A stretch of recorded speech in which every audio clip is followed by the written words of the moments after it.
Okay, we'll make a start. So, hello everyone. My name's Raj Valiapathy. I'm one of the registrars in chemical pathology and metabolic medicine at Imperial. Just stepped out for some research as I'm out of program at the moment. And I've been asked to speak to you today about quantifying uncertainty, specifically with regards to method validation and verification. So this is a series of talks, as you're all aware, aimed at SD3s in chemical pathology. So perhaps it might be a little bit easier for your level, but the idea is that we will cover some definitions and we will also try and define some other aspects within clinical chemistry like calibration and metrological traceability. Just to make you aware, when I talk about method evaluation, I'll be referring to verification and validation together. And it's a sort of overarching term essentially that's used for both. And we'll discuss why we need to evaluate methods. We'll also look at some key parameters in a method evaluation, as well as some example experiments, and we'll touch briefly on acceptance criteria as well. And as I mentioned, it is going to be a basic overview of method evaluations in general. I don't know what your experience so far of metabolic medicine or ChemPath has been, but particularly when I started learning about some of these concepts, they didn't quite sit fully in my mind until I started getting involved with the lab. So the best way to sort of start understanding these concepts is to get involved in the lab and keep turning back to these principles so that you can sort of cement them more in your mind as time goes on. So what is a method evaluation? Essentially, when you're in your lab and you need to introduce a new method or assay, what you'll end up doing is you will need to define whether that method that you have is fit for its purpose at measuring your specific analyte of interest. So that's what a method evaluation is. And as I said, it encompasses both verification and validation. And so we want to ask ourselves certain questions when we set out to set up experiments to interrogate an assay. So we want to know whether the assay can detect the analyte of interest, whether it can distinguish the analyte from other different interfering substances, for example. So is it specific to that analyte? Does it measure a range of concentrations reliably? And is there any error in the results? So this is a big point when it comes to method evaluations, because we want to be able to quantify error and mitigate it as much as possible when it comes to testing patient samples, obviously. And then we want to know whether it gets the right results. So these are some questions that I'll refer back to a bit later on as well. So these are some definitions for validation and verification, and these are provided by the ISO 15189 2022 update. So ISO is an international organization for standardization, which is a big mouthful in itself, and they provide set standards for different industries all across the world, including labs that we all try to follow. And perhaps this is a bit of an illustration of how in clinical chemistry, when you set out to learn the definition of something, you become a bit more confused. But hopefully I'll go on to explain these definitions a bit further in this talk. But essentially, they define validation as a confirmation of plausibility. And that's the difference. So can it be done is what you're asking yourself for a specific intended use through the provision of objective evidence, so through experiments that your specific requirements have been met. And then that's in contrast to verification, which is a confirmation of truthfulness. So whatever someone else has claimed that this assay can do, you're confirming whether that's true or not, again, through provision of objective evidence that the specific requirements have been met. So this is a sort of baking addition, if you like, for validation and verification. Hopefully it underlines the concepts well. So with regards to validation, if you think of yourself on Bake Off, you're a pretty advanced baker. You're pretty much an expert, like one of the judges, and you want to make a completely new cake recipe that all across the world, lots and lots of different people will be following, but it's completely new. So you have to experiment with oven temperatures, with ingredients, with amounts to come up with a standardized method that everyone else will be following after you.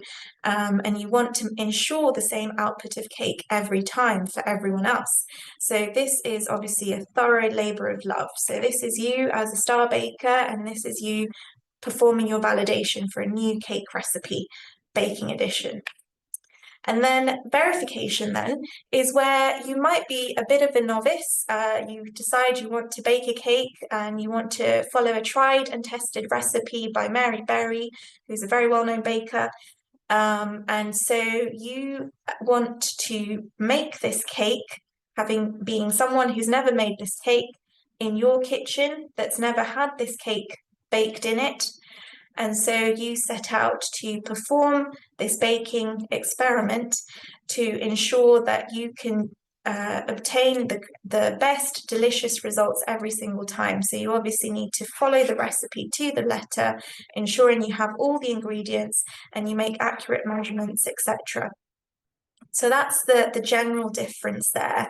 And where do these things sit in a laboratory? Well, if you have a requirement for a new test, let's say, so thinking of an example like creatinine, we tend to use the enzymatic creatinine method in laboratories because this is a much better method compared to Jaffe, which is liable to a lot of interferences. And so let's say, for example, in your lab, you're using the Jaffe creatinine method and you've been contacted by your EQA provider. So EQA, if you remember from last week, is the way that external sources can confirm whether your lab is performing up to a standard. And you've been contacted by them to say, look, your creatinine method isn't up to scratch.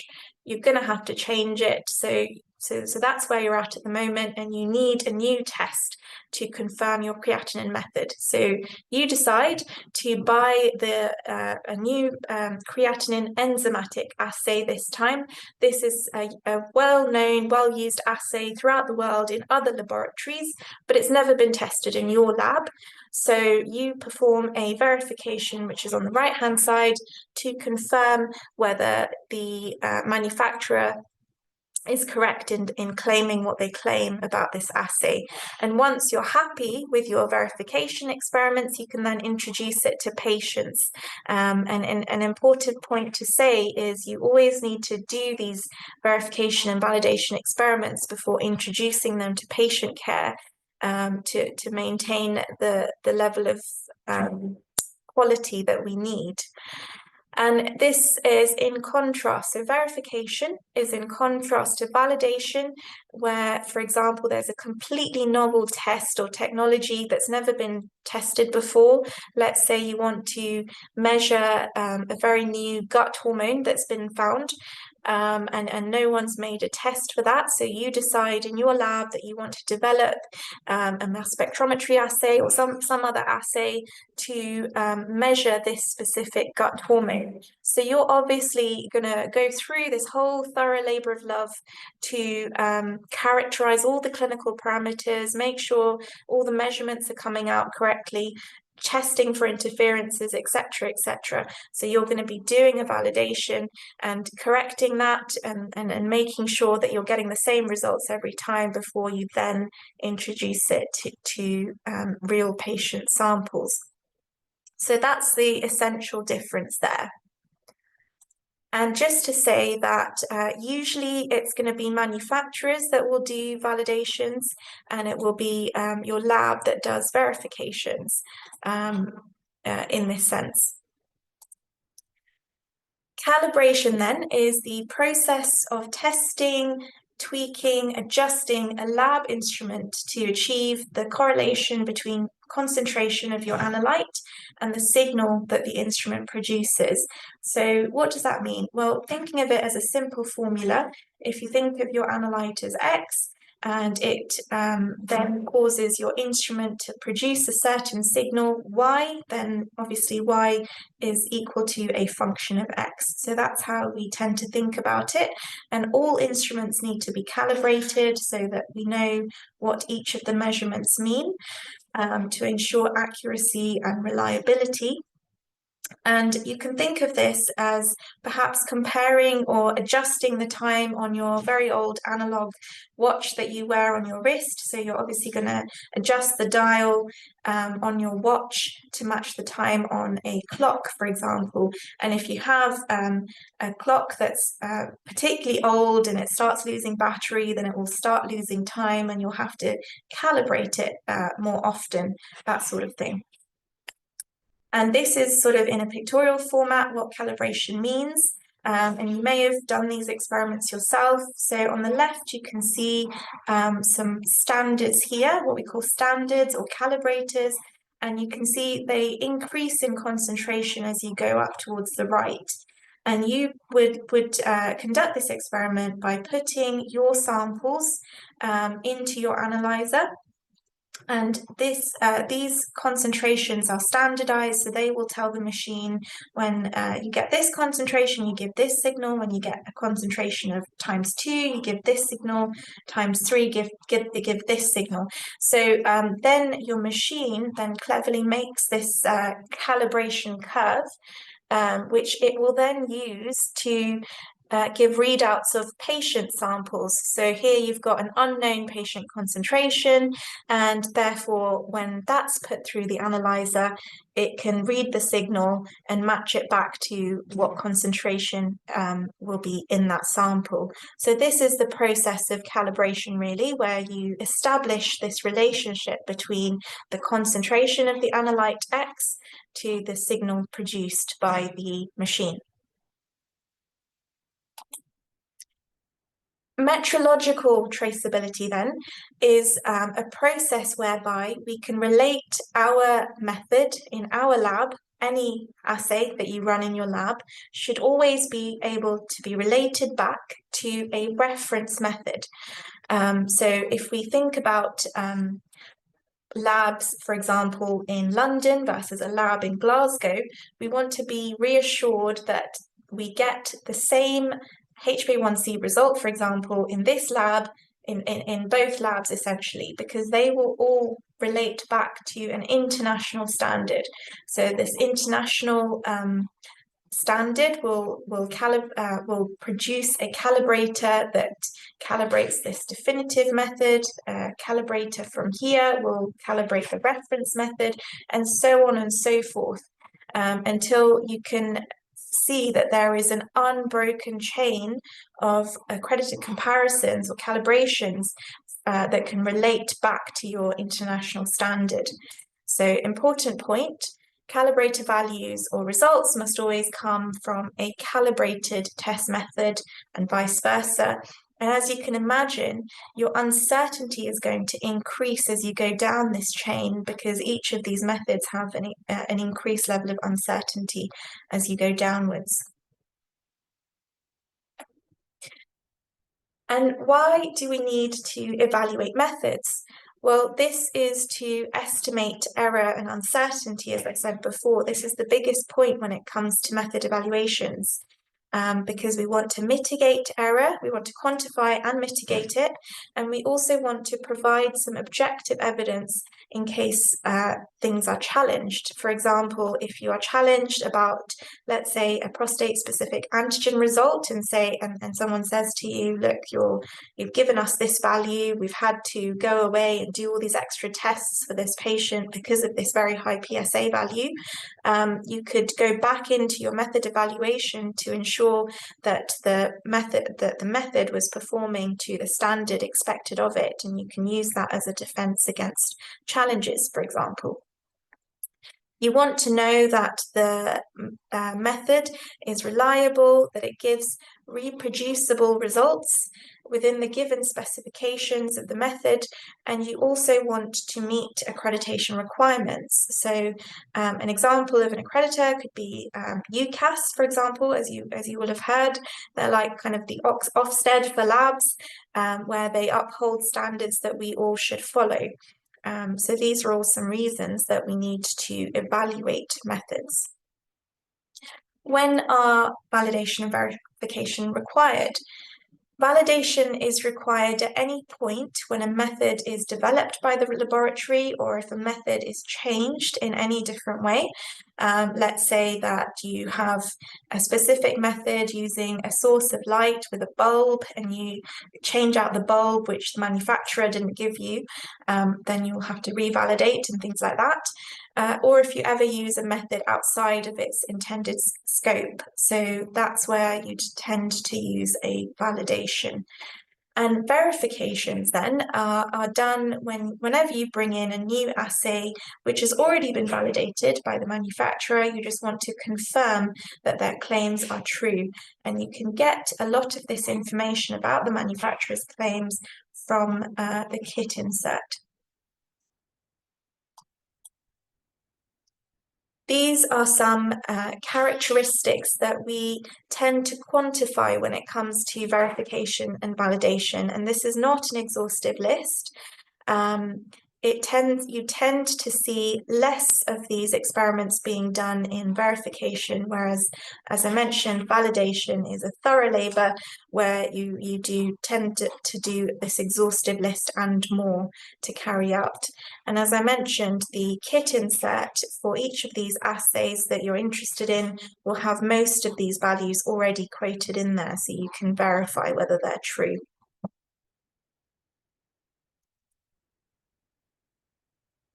So this is a bit of an interim summary, just to say that method evaluation is done to test whether your assay is fit for its purpose. Validation is a confirmation that your requirements have been fulfilled, and it's done whenever any aspect of the method is changed. Verification is you confirming that whatever someone else has told you, whether that be the manufacturer, is true within your circumstances, so your lab, your operator, etc. Hopefully that's been clear. And then calibration is a relationship between your analyte concentration and instrument signal, so y is equal to a function of x. And metrological traceability is the process of relating back your assay to a reference method through an unbroken chain of calibrations. So we'll talk about some key parameters that we tend to look at when it comes to method evaluations. Remembering the questions that I mentioned earlier on in the talk. So what do we want to know?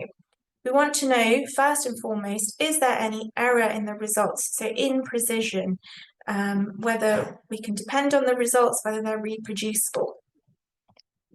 And does the assay get the right results? So that's looking at bias. Can it actually detect the analyte, analytical sensitivity, and can it distinguish the analyte from other interfering substances, so analytical specificity? And then, does it measure a range of concentrations reliably? And this is important, as you can imagine, because we need to know what a low concentration is versus a high when it comes to patient care. So analytical range, and then detection and quantitation limits as well. So before I start describing some of these experiments that we tend to do to confirm imprecision, bias, etc., just wanted to mention a few things. So as we've all been told in science classes since we were growing up, it's really important to have a plan before you charge in and start doing all the experiments. And you also want to define acceptance criteria or a hypothesis, for example, before you go in and do the experiments, because you just don't want to sort of bias yourself. So have a verification or validation plan, which your lab will be able to do and will teach you how to do, and define the criteria that you will have to say, I accept this method or I don't accept this method. And then you want to make sure that your equipment, your operators, and everything is as prepared as possible before you start any of your experiments. So that means your operators, which will tend to be your biomedical sciences staff or clinical scientists or yourself, that you're trained and able to use the analyzer where this assay will be run, that your training log is all up to date, etc. And then you also want to know that the method itself is calibrated so that it's completely ready to accept new samples for the verification. And so a word about samples. The way we run verification validation experiments is we run usually real patient samples. Sometimes it's internal quality control or IQC. So the way we use real patient samples is, for example, if you have in a busy lab, you'll have thousands of samples from the day before that have been sent in by the patients with their doctors requesting blood tests on them, and they're residual samples, as we call them. So they will have had all the tests required run on them already, and they will be sort of saved for about 72 hours or so in the 4-degree fridge. So those are the samples that you tend to use. And you want to ensure that the samples that you're using, whatever you decide to use, should be free of interference. So things like hemolysis, icterus, and lipemia. And in your labs, we tend to measure this on all of our samples. So you just want to make sure these parameters are not really, really high, in which case don't use those samples. And obviously the samples need to have been stored appropriately, either 4 degrees or frozen in the -20 fridge, whatever is applicable to the test. And then they need to be at clinically relevant concentrations. And as I say, we'll use patient samples or IQC. A patient pooled sample is exactly what it says. So, for example, if you want to run a bilirubin assay verification and you want to check a clinically relevant concentration that's low, so let's say you pick at random of 4 micromole per liter bilirubin, then you will go and look at the previous day's bilirubins, pull out all of the samples that have had a result of 4, for example, for about 10 patients, let's say, and then you'll take each of these patient serums and then aliquot some samples into a sort of master sample, and that's what a patient pooled sample is. It sounds a bit fancy, but it doesn't. That's essentially what it means. And then a word about IQC. So Dr. Kenkre covered this in your last lecture, so I recommend watching her lecture back because it's going to be a much better overview of that than I can give you here. But essentially, IQC is a reference material that's provided by your manufacturer, where they give you known concentrations of your analyte, whether that be sodium or potassium, whatever it may be. And these are concentrations that you will then put through your analyzer to just double check that your analyzer is working well, to make sure that the method you have is analytically precise and accurate. And so what we tend to use these QC samples for in a verification is to test imprecision, because we know the values of these QC levels, level 1 and level 2, then we can use these to interrogate the assay and test its imprecision.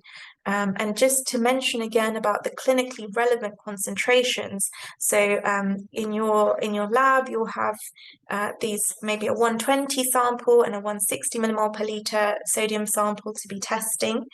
And as you can imagine, there's no point having a QC that tests at 50 millimole per liter, because that's just not really compatible with life. So you need to make sure that you have clinically relevant concentrations available. So we'll move on to the experiments and these parameters then. So we have imprecision as the first thing we're going to test. And this is, the definition of this is where you make repeated measurements of the same concentration of analyte, but your assay might give slightly varying results. And we've all probably seen this target board here. On the bottom right, we all want to be on this bottom right section here where there's high accuracy and high precision, but oftentimes assays we have in clinical chemistry will tend to be the top right corner where there's high level of precision, but there's always a little bit of bias because there's lower accuracy. And sometimes bottom left, obviously, you'll have high accuracy but low precision where the values are not clustered around a single point. But obviously none of us want to be in this top left corner where there's low accuracy and low precision. How do we test or estimate imprecision? We do experiments that are generally called a 5x5. There's many different ways of doing them. This is one of them. And this is where, as I mentioned, you have two levels of QC, a sodium of, let's say, 120 and a sodium of 160. And these are then measured by your operator on the analyzer 5 times a day over 5 different days. So you can imagine on the same day you have the same operator, that machine has been calibrated in the same way. And then when you do these experiments over 5 different days, you might have a different operator, different calibrations. So the level of imprecision between the different days will be higher as opposed to the within day or within run imprecision. And then we derive some numbers and we calculate the means and standard deviations and this coefficient of variation, which is calculated by as a ratio between standard deviation and mean. And we want to compare the CVs that we get for both repeatability within day and reproducibility between day against what's quoted in the manufacturer's kit insert. And then moving on to bias then. So this is from Dr. Matthew Waite's lecture a couple of weeks ago. So I've stolen a couple of his graphs. Thank you, Matt. And we've got here some of the graphs that he used to explain bias. So you can see here on the x-axis, the results that you derive from your assays, and on the left y-axis, you've got probability density. So on the left side of the panel, you can see that this assay has limited bias because the probability density results, most of the results are clustered around this point, which shows that the bias is limited and is close to the true value of this green dotted line. Whereas on the right panel, you can see that there's quite a bit of distance between the values your assay gets and the true value, so bias here. How do we estimate bias? So we always try and compare from a reference. And we've got 4 options to be able to do that. You can compare to an existing method. So for example, where I worked before, they're changing from one platform to another. They're changing from Roche analyzers to Abbott analyzers. So everyone there is running verifications to ensure that the Abbott platform is performing in a way that's aligned to the Roche and seeing how they can mitigate error there if there is any error. And then you can also compare to a reference method. So for example, glucose point-of-care measurements are done by the bedside on many different wards up and down the hospital. And the way their bias is estimated is through comparing against the hexokinase reference method in the lab. So there's less error with this method as it's the reference method. You can also compare your results to the method or all laboratory trimmed mean on EQA. So again, refer to Dr. Kencray's great lecture last week on EQA. But as a reminder, EQA will give you, so an EQA provider is an external source and they'll send you samples. And you, as a lab, will run the sample, obtain a result, and send the result back to the EQA provider. And they'll send samples all across the country, even across the world, and collate all of the sample results so that they can derive an all-laboratory mean, which is trimmed, all-laboratory trimmed mean, so they get rid of outliers essentially, or they can derive a method laboratory trimmed mean, and you can use that to compare your EQA sample that you've run on your new assay to compare how it does to EQA. And then a further way to compare and estimate bias is if you've not got access to any of these above three methods, then you can even do spiking and recovery experiments. And this is where you spike or pipette a known concentration of your analyte of interest into a matrix. So this could be patient serum, it could just be saline. And then you put that sample into your analyzer to see what results you obtain, and this gives you your recovery, or how much is recovered using the method. So comparing methods, I'm not going to talk about this in too much detail, but essentially you'd probably want to measure about 40 patient samples across the range on both your current method and your test method. And then you derive a y equals mx plus c graph, another graph that I stole from Matt. And you can see here that if we talk about the graph on the right-hand side, your test method will be on the x-axis, sorry, your current method will be on the x-axis, and your test method will be on the y-axis. And you derive a y equals x formula here, which is the blue line, which means that your methods are exactly aligned. So any result on your current method of 4 is going to derive a result of 4 on your test method. Whereas if you have any level of bias, let's talk about constant bias, then all across the measuring range, your test method will differ by 1, as you can see by this green dotted line. If you have a proportional bias, then the two lines will deviate as your concentration increases, as you can see with the red dotted line. And that coefficient to the x will tell you that the test method is about 10% higher than the current method, 1.1.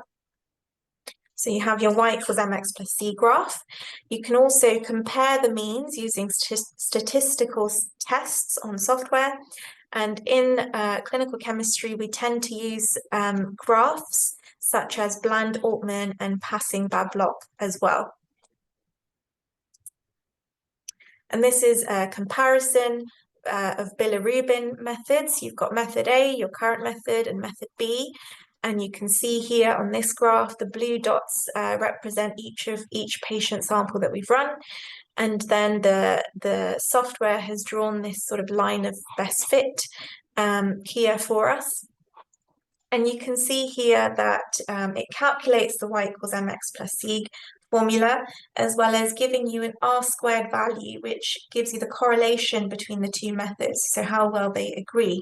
And usually in chemistry, we tend to see, or in clinical chemistry, we tend to see that methods do tend to agree. So this value is sort of a bit of a moot point, really.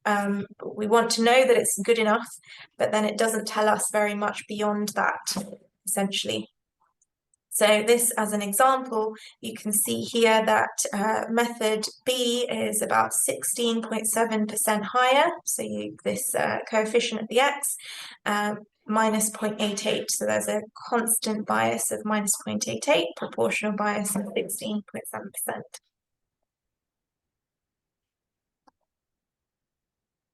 And then this is an example of a Bland-Altman from a paper that compared the green care method to Biorad for HbA1c methods.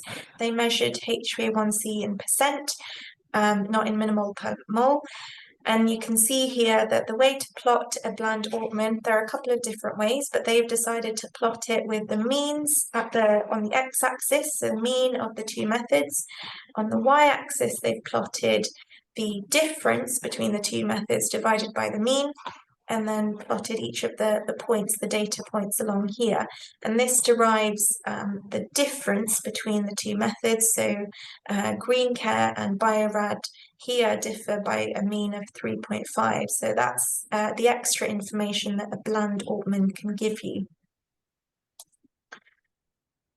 Specificity, then, or analytical set specificity, is your assay's ability to unequivocally or without a doubt measure your analyte of interest in the presence of interfering components.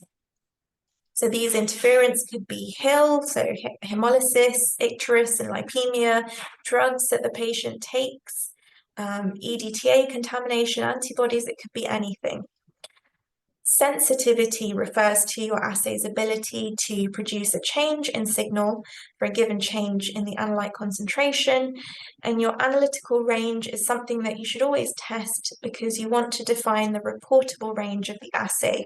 Let's say your assay measures up to a bilirubin of 400. If a patient has a bilirubin of 600, you might need to report that as greater than 400, unless you've done some dilution studies which are valid.